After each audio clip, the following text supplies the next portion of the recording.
Welcome back to my another video. আজ আমি চলে এসেছি সাতমাথায়। তা এখান থেকে আমি ফলের আড়তে যাচ্ছি ফল কিনতে। চলুন কথা না বাড়িয়ে মূল ভিডিওতে যাওয়া যাক। এই ফলের আড়ত কোথায় অবস্থিত এবং কি কি পাওয়া যাবে, কত টাকায়, কম টাকায় কি কি পাইকারি দরে, সেটা আমি দেখাতে চলেছি। চলুন কথা না বাড়িয়ে মূল ভিডিওতে যাওয়া যাক। আর আপনি যদি আমার চ্যানেলে প্রথম আসেন তাহলে প্লিজ সাবস্ক্রাইব করে বেল আইকনটি অন করিয়ে দেবেন, কারণ এইরকম ভিডিও খুশি হবে আপনার। মূলত এখান থেকেই শুরু পাইকারি ফলের আড়ত। আর এটি হচ্ছে বাইতুল মুকাররম যে মসজিদ রয়েছে তার সামনেই ঠিক অবস্থিত।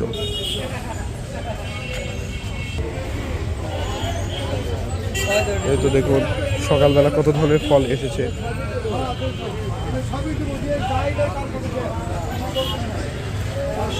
আমি ফলের আড়তের সম্পূর্ণ ভিডিওটুকু আগে দেখাবো, তারপরে আমি কি কিনি সেটা দেখাবো।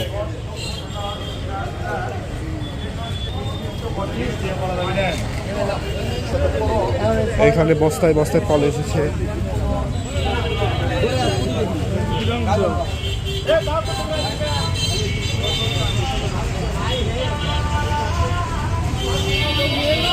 এই তো আনারস,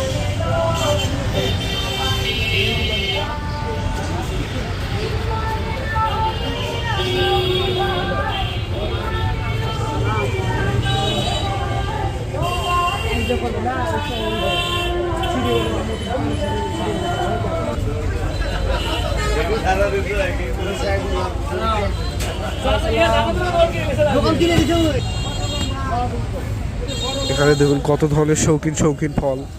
মূলত এখান থেকে ডিস্ট্রিবিউট হয় শহরের যে কোনো দোকানে। এই তো আমাদের জন্য তুলতেছে, আম্মু বেছে বেছে দিচ্ছে।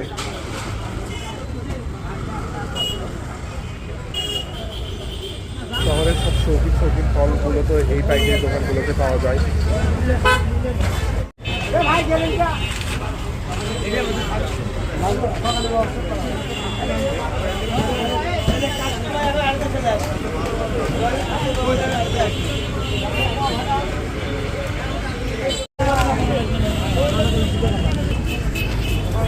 এই তো আমরা এখন ফল নিয়ে যাচ্ছি।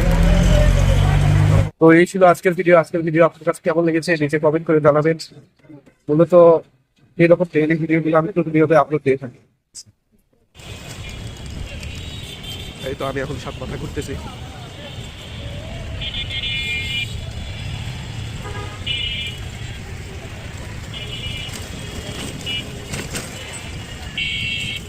আমার কাছে তো মনে হয় বগুড়ার মূল সৌন্দর্য এই পুলিশ প্লাজার এবং এই রানা প্লাজা।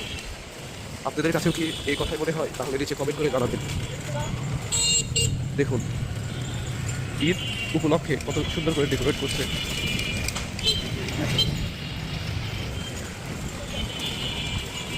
আমার প্রিয় করার মূল উদ্দেশ্য সেটা হচ্ছে অনেকে পাইকারি দরে জিনিসপত্র কিনতে চায়, কিন্তু কোথায় পাওয়া যায় সেটা আছে বা অনেকেই জানে না। বিষয়টি আপনাদের কাছে উপস্থাপন করলাম, কারণ বিষয়টি আমার কাছে সত্যি ইন্টারেস্টিং লেগেছে। পাইকারি দরে জিনিসপত্র কেনা যায়।